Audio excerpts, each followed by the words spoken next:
Avant de commencer l'épisode, nous voulions remercier tous les gentils commentaires et étoiles sur iTunes. Au-delà d'être une grande aide pour nous faire connaître, ça nous fait extrêmement plaisir et ça booste le moral. Ça fait du bien.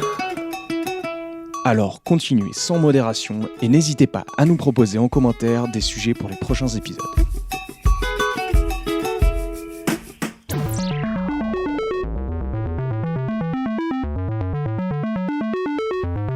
Savant sachant chercher. Un podcast Science Infuse. So I hope your podcast has passion.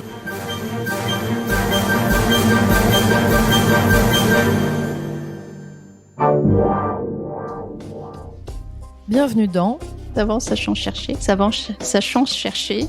le podcast qui infuse la science. Les perturbateurs endocriniens, vous en avez sûrement entendu parler. Mais qu'est-ce que c'est vraiment ? Perturbateurs qui troublent, créent le désordre.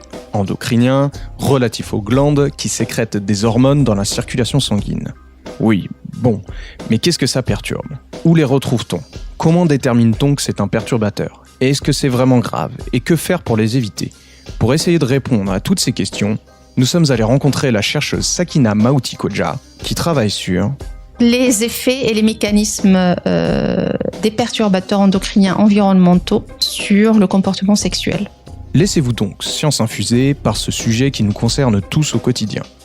Mais faisons d'abord connaissance avec notre invité. Prénom, nom, Sakina Maouti-Kodja, lieu de travail, Sorbonne Université, dans un laboratoire CNRS et INSERM. lequel ? Alors, c'est le laboratoire des neurosciences et au sein de cette unité, on s'intéresse au comportement de reproduction. D'accord. Et dans quelle équipe ? C'est l'équipe neuroplasticité des comportements de reproduction. Le sujet officiel de ta recherche ? Il y a vraiment deux axes majeurs, c'est comment les hormones sexuelles régulent ces comportements de reproduction donc au niveau cérébral. Et le deuxième axe, c'est est-ce que les perturbateurs endocriniens, est-ce que l'exposition aux perturbateurs endocriniens perturbe ces comportements et comment ? Le sujet de ta recherche lorsque tu veux briller en société ? Perturbateurs endocriniens, parce que forcément ça intéresse énormément de monde. Commençons par le commencement. Qu'est-ce que c'est qu'une hormone ? Alors, une hormone, c'est une substance qui est synthétisée par un tissu ou une glande. Cette hormone va être libérée dans la circulation sanguine et va être transportée jusqu'à l'organe cible, jusqu'aux cellules cibles, où là, elle va se fixer à un récepteur. Et donc, cette liaison de l'hormone avec son récepteur, donc un récepteur qui lui est vraiment spécifique, donc cette liaison va déclencher tout un processus d'activation au niveau de la cellule cible et ça va aboutir à la réponse biologique finale. Donc il y a plusieurs hormones connues, pour citer quelques-unes qui sont très connues, c'est par exemple les hormones sexuelles, donc les œstrogènes, les androgènes qui jouent un rôle très important dans la reproduction. C'est aussi les hormones thyroïdiennes, donc qui sont synthétisées, libérées par les glandes thyroïdes qui jouent un rôle très important dans le développement du système nerveux central. Mais également dans le métabolisme, ou encore les glucocorticoïdes, qui sont les hormones de stress. Est-ce qu'on sait combien il y en a à peu près ? Alors, il y a environ une 50aine d'hormones dans l'organisme et qui vont jouer vraiment des rôles divers et variés. Et ce sont des fonctions qui vont commencer en fait dès les périodes développementales. Donc, dès le développement d'un organisme, d'un être vivant, on va avoir en fait un effet des hormones. Et ces effets vont différer en fonction des hormones et ça peut se poursuivre jusqu'à l'âge adulte. Oui, ça commence dans le ventre de la maman. Oui, quoi. exactement. C'est le cas, par exemple, des hormones thyroïdiennes qui sont très importantes pour le développement cérébral. Chers auditeurs, comme vous le savez, aujourd'hui on va parler des perturbateurs endocriniens. Donc on va définir ensemble ce que c'est et les effets que ça a. Alors on a trouvé une définition de l'OMS en 2002 qui disait un perturbateur endocrinien, c'est une substance ou un mélange altérant les fonctions du système endocrinien et induisant donc des effets nocifs sur la santé d'un organisme intact, de ses descendants ou de ses sous-populations. Du coup, concrètement, qu'est-ce que ça veut dire ? Alors, c'est la définition qui est toujours d'actualité, D'accord. qui est souvent utilisée en fait par les scientifiques. Alors, altérer, substance qui altère le système endocrinien. En fait, le système endocrinien, c'est le système hormonal. Parce qu'en fait, endocrine, c'est le mode, en fait, c'est ce mode de transport via la circulation sanguine. Voilà. Donc, c'est une substance chimique, donc, qu'on va ingérer, à laquelle on va être exposé, par exemple, et qui va altérer les systèmes hormonaux. Le perturbateur endocrinien peut soit altérer, par exemple, la synthèse de l'hormone, son transport, son métabolisme. Il peut également interférer, par exemple, avec sa liaison avec le récepteur hormonal, soit le bloquer, et donc du coup l'hormone ne peut plus agir, ou alors aller l'activer à la place de l'hormone. Et en fait, le dernier effet, ça peut être aussi une perturbation de l'expression du récepteur, soit le diminuer, soit l'augmenter, et donc du coup l'hormone qui est là, elle va plus agir en fait de la même façon. Donc perturber un développement quelconque. Au final. Perturber en fait un système hormonal qui va être impliqué soit dans le développement, dans la puberté, ou encore dans des fonctions importantes à l'âge adulte. Quelles sont les étapes pour arriver à labelliser une molécule perturbateur endocrinien ? Alors, d'abord, on va voir si la molécule en fait a un effet néfaste. Donc, on va essayer d'identifier des effets, par exemple, soit sur le développement, la reproduction, etc. Et donc, pour les effets qui vont être avérés, donc bien identifiés, on va voir en fait par quel mode d'action ça passe. Est-ce que ça implique une altération de la synthèse hormonale, du transport, du métabolisme de l'hormone, ou encore par une perturbation des récepteurs de l'hormone. Et donc, à partir de là, si le perturbateur, si la substance qu'on étudie altère l'une de ces étapes, là, on va la classer comme perturbateur endocrinien. Comment est-ce qu'on dit on va étudier cette substance-là ? C'est ça, moi, c'est très particulier, en fait, les perturbateurs endocriniens. Je donne l'exemple du bisphénol A.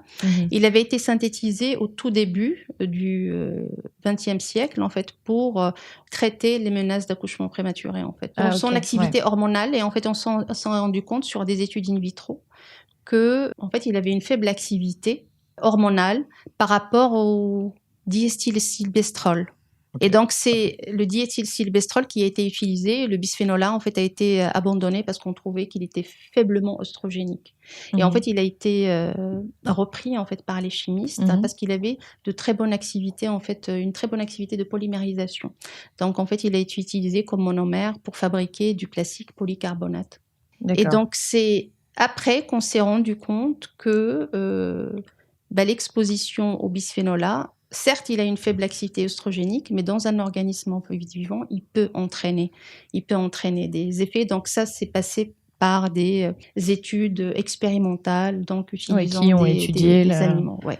D'accord. On sait qu'on les retrouve dans les cosmétiques, les emballages alimentaires, les jouets pour enfants même. Quelles sont les principales sources d'exposition aujourd'hui ? Alors, il peut y avoir plusieurs sources d'exposition selon la molécule en fait qu'on étudie. Alors, je cite encore l'exemple du bisphénol A. Il peut y avoir plusieurs voies d'exposition orale, donc via, par exemple, les boîtes de conserve, les contenants alimentaires, etc. Les biberons. Il peut y avoir les biberons, voilà. Mais ça a été interdit en fait dans pas mal, voilà, de pays. Il peut y avoir aussi une exposition dermique via l'étiquette caisse. Il peut y avoir aussi, pour d'autres molécules, une exposition par inhalation. Donc, en fait, pour une seule molécule, il peut y avoir plusieurs voies d'exposition. Néanmoins, pour un certain nombre de perturbateurs endocriniens, la voie orale reste l'une des voies majoritaires de l'exposition. Est-ce que tu peux nous donner 2 exemples concrets de choses à éviter pour diminuer justement notre exposition à ces perturbateurs ? Peut-être essayer d'éviter l'utilisation du plastique, par exemple. Donc ça, je pense, c'est quelque chose de faisable au quotidien. Utiliser, par exemple, des contenants en verre. Alors, peut-être manger aussi bio. Alors, je sais que c'est pas toujours facile parce que, voilà. Ça, c'est plus pour le côté éviter les pesticides. Voilà, pour éviter, par exemple, l'exposition aux pesticides. Surtout pour des périodes, en fait, qui vont être extrêmement sensibles. Par exemple, la femme enceinte ou le jeune enfant. On va passer à la fameuse rafale de questions. Oui. Est-ce que ça entraîne des modifications génétiques ? Alors, pas génétiques, mais génétique. C'est-à-dire, c'est pas le gène qu'on va modifier, mais on va modifier son expression. Une exposition au cours du développement, pendant par exemple la période qui entoure la naissance, ça peut entraîner des modifications de l'expression de certains gènes. Et ces modifications, on va les retrouver à l'âge adulte. Est-ce que ça interfère avec d'autres systèmes que le système endocrinien ? Oui, par exemple, pour les molécules les plus étudiées, des effets, par exemple, sur certains neurotransmetteurs. Il y a eu pas mal d'études qui montrent, par exemple, qu'il peut y avoir des modifications de la dopamine, de la sérotonine, etc. au niveau cérébral, en liaison avec certaines modifications comportementales. Ouais. Quand est-ce qu'on a commencé à parler de perturbateurs ? Alors ça a été défini au début, en fait, des années 90. C'est là, en fait, on a commencé à parler des substances chimiques qui sont susceptibles d'interférer avec les systèmes hormonaux. Et ça a été, en fait, après, bien défini par la Société d'endocrinologie américaine. Est-ce qu'il y a un lien avéré avec les cancers ? Alors, par exemple, pour la glande mammaire, bien sûr, ça ne veut pas être des mutagènes, en fait, comme on l'entend, comme pour certaines substances qui vont entraîner très vite des modifications génétiques, etc. Mais par exemple, pour le bisphénol A, il y a, oui, un effet avéré au niveau, par exemple, de la glande mammaire. Et comme quoi, en fait, une exposition justement pendant des périodes sensibles, ça peut entraîner des modifications au niveau du fonctionnement de la glande mammaire et ça peut augmenter la susceptibilité, la vulnérabilité en fait de ce tissu. Est-ce que les perturbateurs endocriniens synthétiques sont-ils plus nocifs que les naturels ?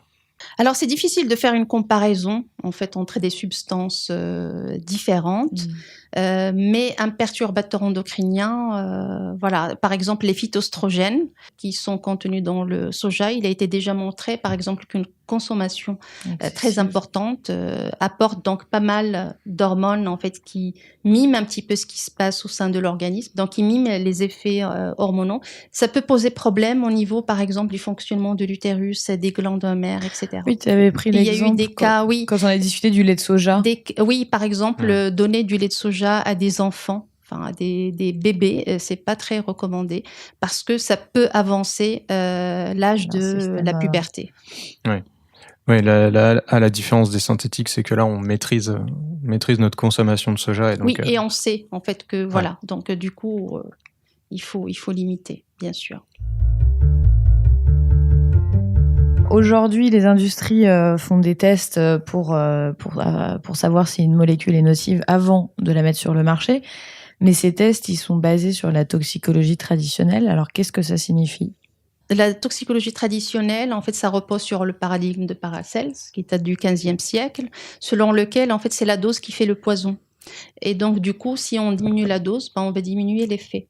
En général, c'est ça, c'est-à-dire on va commencer par une dose très importante, donc de la molécule, et on va commencer à diminuer donc la dose de ces substances jusqu'à ce qu'on n'observe plus d'effets néfastes. Mais en fait, ce que l'on va regarder, en fait, c'est vraiment l'intoxication en fait de différents organes, c'est-à-dire le foie, le rein, etc. Et à partir du moment où l'animal se porte bien, où il n'y a plus d'effet comme ça visible d'intoxication, on va dire que c'est la dose NOAEL, c'est-à-dire pour laquelle il n'y a pas d'effet nocif observé. Et cette dose, en fait, on va lui appliquer un facteur de précaution pour passer à l'humain. Et c'est ce qui va donner la dose journalière tolérable. Et c'est basé sur des principes, comme tu l'as dit au début, très très vieux, voire peut-être dépassés scientifiquement. Alors, de plus en plus, en fait, ils commencent à inclure, parce qu'en fait, il y a tout un travail, par exemple, au niveau de l'Europe, pour inclure des tests. Alors, il y a des tests, par exemple, in vitro,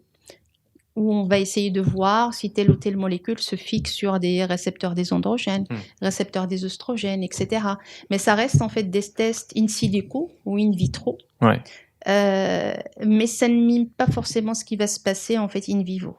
Mais c'est même pas encore des tests. L'exemple, c'est le bisphénol A qui est très faiblement oestrogénique et malgré tout, on arrive à voir des effets avec des doses qui sont extrêmement faibles et qui sont en fait plus faibles que la dose NOAEL, voire que la dose journalière tolérable. Okay. NOAEL, c'est pour ? C'est la No Observed Adverse Effect Level, c'est-à-dire c'est la dose à laquelle on n'observe pas d'effet néfaste. D'accord. Racontons rapidement l'histoire du bisphénol A, donc qui est un perturbateur interdit en France pour les emballages alimentaires, qui est quand même une spécificité parce que, à ma connaissance, il n'y a qu'en France que c'est vraiment interdit. Ça commence à faire son petit bonhomme de chemin en Europe, mais disons que dans les autres pays, ça ne l'est pas du tout. D'abord, quelles sont les conséquences de ce perturbateur endocrinien ? Alors pour le bisphénol A, il y a eu une littérature très abondante, donc il y a eu vraiment énormément de données sur cette molécule, ce qui n'est pas le cas de tous les perturbateurs endocriniens. Et donc sur le bisphénol A, il y a eu plusieurs effets qui ont été décrits, mais ceux qui ont été décrits comme avérés, par exemple par l'Agence nationale de la sécurité sanitaire, donc par l'ANSES, ce sont des effets sur la glande mammaire, sur le cycle œstral, donc la reproduction femelle, sur le système nerveux central et notamment sur la mémoire et l'apprentissage, et enfin sur le métabolisme. Donc pas des petites choses. Comment c'est arrivé à être interdit ? Alors en France, ça a été en fait suite à justement un rapport, donc à des études qui ont été faites au sein de l'ANSES. Après, ça a été transmis, je pense, aux différents ministères de tutelle qui ont proposé en fait un projet de loi et voté par les parlementaires comme ça que ça a été, en fait interdit. Ouais. D'accord. Donc la sonnette d'alarme venait des chercheurs à la base. Des agences sanitaires qui se basent en général sur les travaux effectués par les différents laboratoires de recherche dans le monde.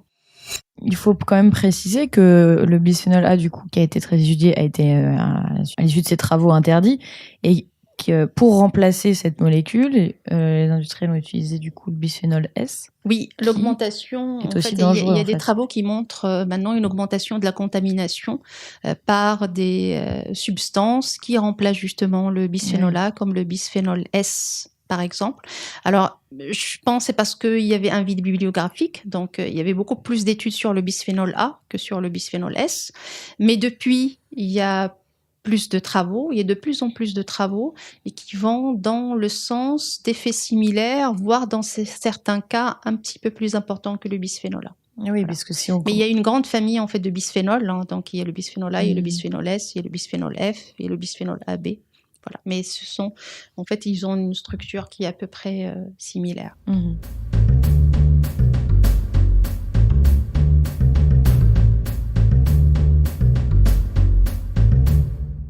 On va passer plus à l'aspect de tes recherches, à ce que tu fais ici.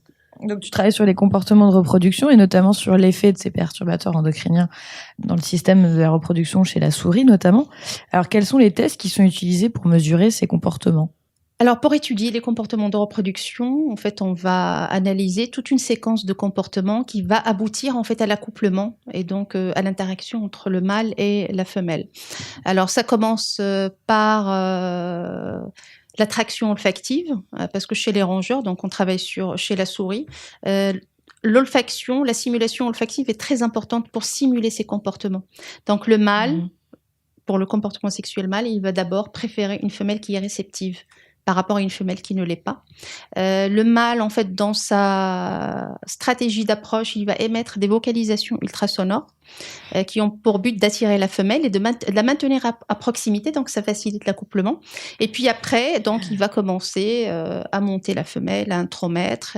Il va y avoir plusieurs épisodes d'intromission, etc., avant d'arriver à l'éjaculation. Donc c'est tous ces comportements-là, en fait, qu'on mesure. On va mesurer la préférence olfactive, on va mesurer l'émission des vocalisations ultrasonores, et puis en filmant, bien sûr, on va regarder quel temps il met pour arriver à l'éjaculation, combien de montées efficaces il effectue, etc. Et tout ça, ça permet de renseigner sur la motivation et la performance sexuelle de l'animal. Des montées efficaces, je peux pas m'empêcher de réagir. C'est avec intromission. D'accord. Oui. Parce qu'en fait, au début, quand il commence, il monte la femelle, mais sans intromettre. Et puis après, une fois qu'il a commencé à intromettre, donc il va intromettre tout le temps. Ce sont les montées efficaces. Mais pourquoi il monte une première fois pour essayer, pour tâter Pour tâter, et surtout pour un animal naïf, parce qu'en général, ce sont des comportements qu'on fait chez des animaux naïfs qui n'ont jamais vu de femelle. On les laisse 2 semaines et après on les reteste parce que l'expérience améliore ses comportements. Donc la deuxième fois, il va être beaucoup plus efficace. Oui, il y a aussi, on regarde aussi l'évolution de ce comportement. Okay. Et justement, donc de ces souris, vous les exposez à un perturbateur endocrinien qui se trouve être le phtalate. Oui. Qu'est-ce qu'on observe chez ces souris lorsqu'on les met en présence du phtalate? Ce sont des souris adultes, donc des mâles adultes qu'on a exposés de manière chronique au phtalate à des doses faibles. Donc, Comment vous les exposez juste? alors par voie orale, c'est-à-dire que ces molécules sont incorporées dans la nourriture. D'accord. Donc en fait, elles sont exposées tout le temps via leur nourriture. Et donc du coup, à un certain moment, donc après 6 semaines, on va commencer les analyses comportementales. Et ce que l'on a observé, c'est que l'exposition chronique à de faibles doses de phtalate, qui sont de l'ordre de l'exposition environnementale, c'est-à-dire aux doses auxquelles on est exposé, diminue l'émission des vocalisations ultrasonores. C'est-à-dire que le mâle, en fait, émet beaucoup moins de vocalisations et grâce, en fait, à d'autres tests qu'on a effectués, on a remarqué que ces mâles-là, qui vocalisent moins, attirent moins la femelle. La femelle, en fait, si elle a le choix entre un mâle contrôle qui n'a pas été exposé et un mâle qui a été exposé, elle préfère plutôt aller Celui vers le qui mâle qui vocalise ne l'a plus pas fort. été vers l'animal Celui qui chante contrôle. mieux, quoi, Voilà, dans oui. l'idée. Ok. Qui chante moins, donc il est moins attractif. Et ça se répercute sur l'accouplement parce que du coup, il va mettre beaucoup plus de temps avant de faire la première montée et pour arriver à l'éjaculation. Donc en fait, c'est toutes ces séquences comportementales qui va être altérée. Et là, c'est à des doses, contrairement du coup aux industriels, là vous partez d'une dose faible finalement, la dose environnementale, et vous augmentez progressivement? En fait, on a utilisé 3 doses de phtalate. La dose de référence, donc la dose journalière tolérable de 50 microgrammes par kilo de poids corporel par jour. Et en fait, on est descendu à 5 et à 0,5 microgrammes par kilo par jour. 0,5 et 5, ça encadre un petit peu la fenêtre d'exposition environnementale. Et donc, les effets, on les a vus aux doses 50 et 5, donc dose journalière tolérable et 10 fois plus faible, donc la dose qui se rapproche de l'exposition environnementale. Ah ouais, et là, il y a quand même un effet significatif au niveau, par exemple, des vocalises. On n'a pas vraiment de différence entre la dose 5 et 50. On a à peu près les mêmes effets sur les vocalisations et sur donc le retard en fait de l'initiation du comportement. D'accord. Donc clairement, en étant même en dessous de ce qu'on accepte aujourd'hui pour les humains, proportionnellement évidemment, on a quand même toujours ces effets. Exactement. Les vocalisations ultrasonores, c'est vraiment une stratégie utilisée par plein d'espèces. Oui, c'est ce que j'ai demandé. Chez les vertébrés, chez les poissons, chez les amphibiens, bien sûr, la grenouille et le crapaud vocalisent, les mâles vocalisent pour attirer la femelle. Les oiseaux, le chant des oiseaux. Et puis chez les mammifères. Donc, cette stratégie d'approche est vraiment très importante pour l'initiation de l'accouplement. Si je me souviens bien, vous regardez aussi les conséquences sur les récepteurs des hormones. Cette fois-ci, alors en regardant le cervelet, non, je me trompe? Dans le cerveau. Le cerveau, pardon. Oui. En fait, ce que l'on a fait quand on a vu ces effets comportementaux, en fait, on s'est posé la question comment agissent les phtalates? Est-ce qu'en perturbant la testostérone, parce que c'est l'hormone qui va être indispensable pour l'expression de ces comportements. Donc, on a mesuré les niveaux hormonaux, on n'a pas vu d'effet. Et donc, en fait, on peut perturber l'action d'une hormone. C'est-à-dire qu'ils ont toujours autant de testostérone, c'est ça? Ils ont en fait des niveaux équivalents de testostérone par rapport au mâle contrôle.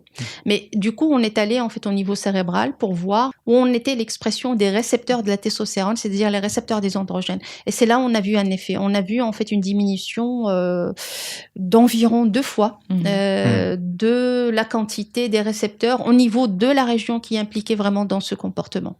Oui, donc il y a quand même la destruction de la moitié des récepteurs.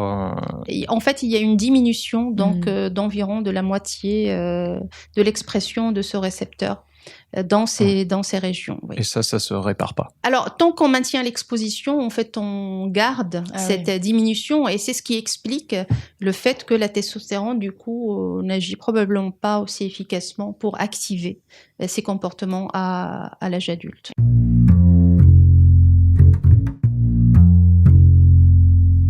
De tes découvertes, c'est qu'il y a eu également des effets, pas uniquement pendant la croissance, mais aussi à l'âge adulte. Oui, en fait là on s'est focalisé sur l'âge adulte parce qu'on avait déterminé dans une étude antérieure que, en fait, ces structures cérébrales qui sont impliquées dans le comportement sexuel, elles étaient vulnérables à l'exposition aux perturbateurs endocriniens à l'âge adulte.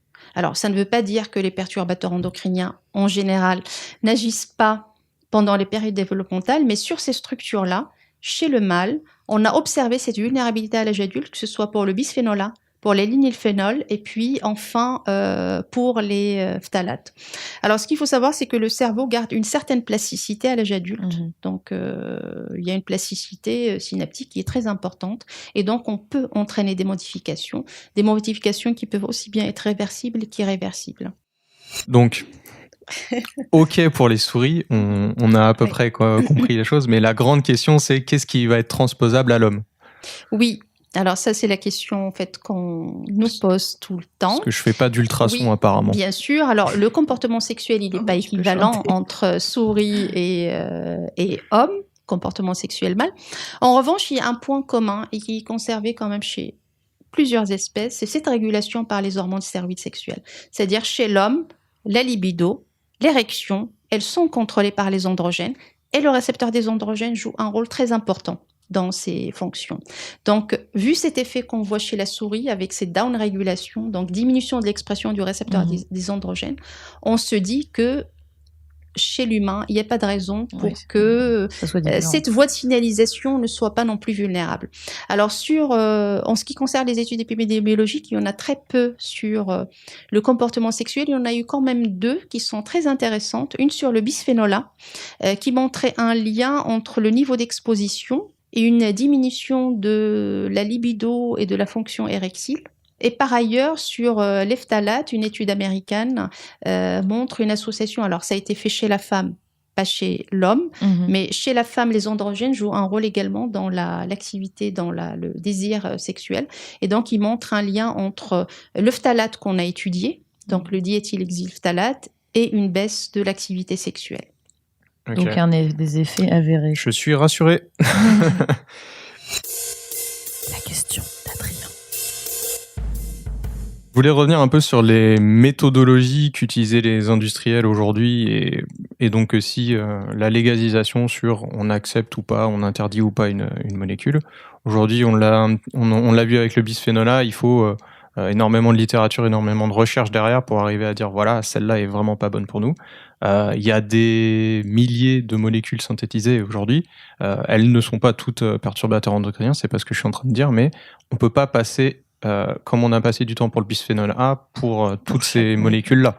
Est-ce qu'il faudrait pas changer de méthodologie Oui, non, c'est clair. Selon le dernier rapport de l'Organisation mondiale de la santé, donc qui date de 2012, il y aurait environ des centaines de molécules, environ 800 molécules qui seraient susceptibles d'agir comme des perturbateurs endocriniens, mais sur lesquels il n'y a pas énormément de données.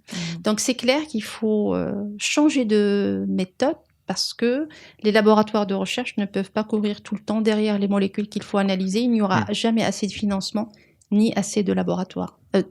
Pour effectuer ce genre de recherche. Donc, il faut vraiment que ça soit étudié en fait en amont. Donc, avant la mise sur le marché de ces molécules. La question de l'or. Alors on sait que pas mal de perturbateurs qui sont pas éliminés par le corps humain. Après, toutes les molécules sont pas persistantes, mais du coup, on retrouve notamment certaines molécules, on les retrouve dans l'environnement. Alors finalement, comment est-ce qu'on fait avec l'héritage du passé, si on le retrouve partout, est-ce que c'est pas la boucle où on est surexposé finalement constamment? Alors en fait, je n'ai pas de réponse vraiment pour ça, parce que je pense que ça c'est vraiment une question très importante et sur laquelle il faudra travailler. Comment on fait en fait avec l'héritage du passé? Parce que quand on fait en dose, en fait, on va regarder ce qu'il y a dans des matrices biologiques comme l'urine, etc. On va trouver des traces en quantité non négligeable des PCB, donc retardateurs de flamme, des DTT, donc substance qui a été interdite dans les années 70 à 80 en fait pour donc les on deux. Retrouve encore aujourd'hui. On les retrouve encore aujourd'hui. Donc ça c'est une question très importante sur laquelle il faut se pencher. Il suffit pas juste d'interdire, mais il faut voir après qu'est-ce qu'on fait de ces substances qui sont persistantes dans l'environnement. Oui, il y avait eu, il me semble, une petite actualité comme ça où différentes personnalités avaient fait leur test d'urine des Oui. perturbateurs endocriniens. Des gens comme par exemple Nicolas Hulot qui Oui. font extrêmement attention à ce qu'ils mangent, etc. Et qu'ils avaient été tous surpris de voir énormément de perturbateurs endocriniens dans leur... Mais je crois qu'ils ont trouvé notamment des substances qui sont en cours d'utilisation encore. Mais c'est vrai que dans beaucoup d'études, on retrouve en fait pas mal de substances qui ont été interdites il y a très longtemps. Le génie de la lampe. Faut imaginer que je suis un génie et que tu avais le droit à un vœu pour faire avancer ta recherche. Quel serait ce vœu-là? Plus de financement. Évidemment. Oui, évidemment. Je sais pas si C'est quelqu'un nous répondra c'est autre le chose, nerf en de fait. la guerre, c'est Ouais. les financements sur lesquels il faut se battre tout le temps. Et les recrutements. C'est-à-dire Parce qu'on travaille en fait beaucoup avec des doctorants, des post-doctorants. Mhm. Et donc, il faut former en fait tout le temps. Alors, c'est très bien, c'est très stimulant. Mais on a besoin également de recruter des jeunes chercheurs, notamment par exemple ces post-doctorants quand ils reviennent dans les laboratoires. Et donc, pouvoir les recruter.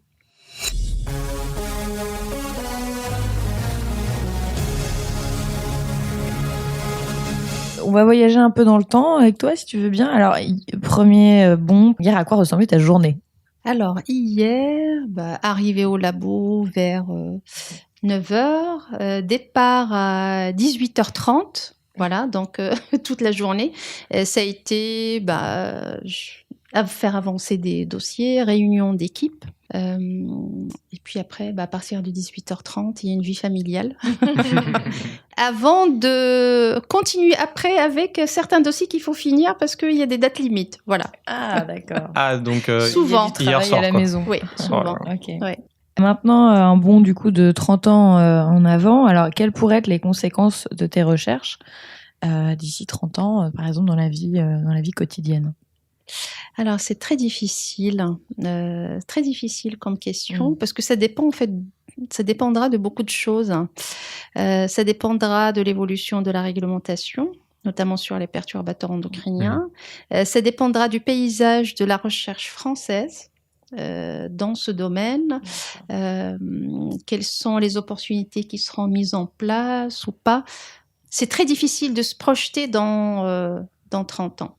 Est-ce qu'on peut imaginer qu'il va y avoir interdiction du phtalate comme il y a eu interdiction du bisphénol A, pardon? C'est peut-être parce que c'est vrai que la dose de tolérable journalière dont je vous ai parlé tout à l'heure, de 50 microgrammes par kilo par jour, donc elle a été définie sur la base des études toxicologiques, mais quand on fait en fait la littérature sur les phtalates, il y a eu une majorité d'études jusqu'à présent faites sur des doses qui sont extrêmement élevées, donc sur des expositions avec des doses très élevées et de plus en plus. Donc il y a eu une autre étude, mais on n'est pas les seuls. Il y a eu d'autres laboratoires qui montrent qu'il peut y avoir des effets, notamment pour des expositions développementales avec des doses qui sont inférieures à cette dose journalière tolérable. Donc il pourrait peut-être y avoir une révision. Voilà. Soit C'est baisser ce qui les a doses. été fait dans un premier temps pour le bisphénol A. D'accord. La dose journalière tolérable était de 50 microgrammes par kilo par jour. Elle a été abaissée à 4 microgrammes avant d'être interdite en France. Et en Europe, c'est toujours de l'ordre de 4 microgrammes par kilo par jour. Si t'aimes pas les écolos, casse un vélo. Si t'aimes pas les écolos, casse un vélo. On voulait connaître le rapport entre cette recherche sur les perturbateurs endocriniens et l'environnement.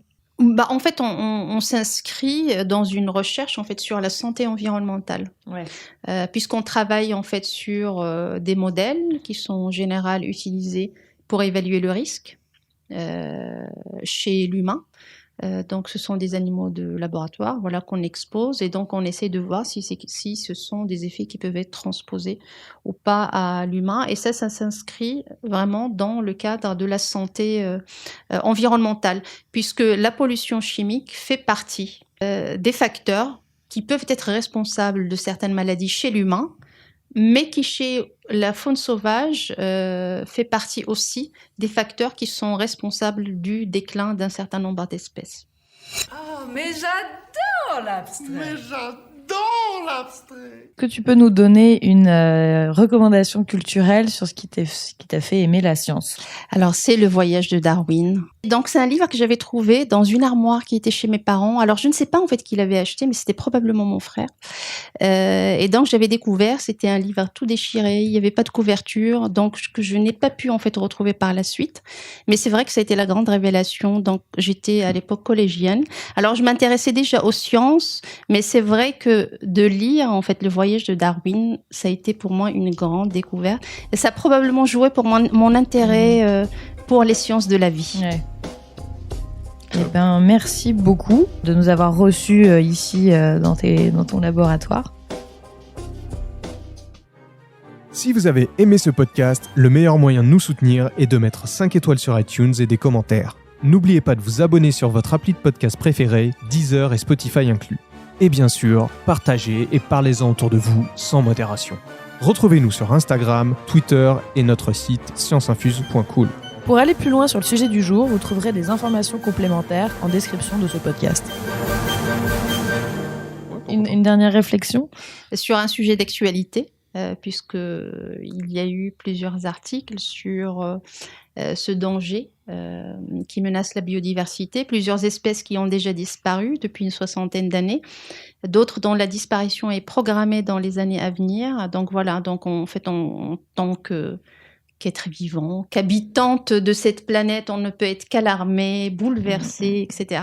Et je pense que ça amène vraiment à une réflexion, mais qui ne doit pas se faire en fait dans certains pays, ni juste en Europe, mais qui doit se faire à l'échelle mondiale, parce qu'on vit dans une planète, c'est un vase clos.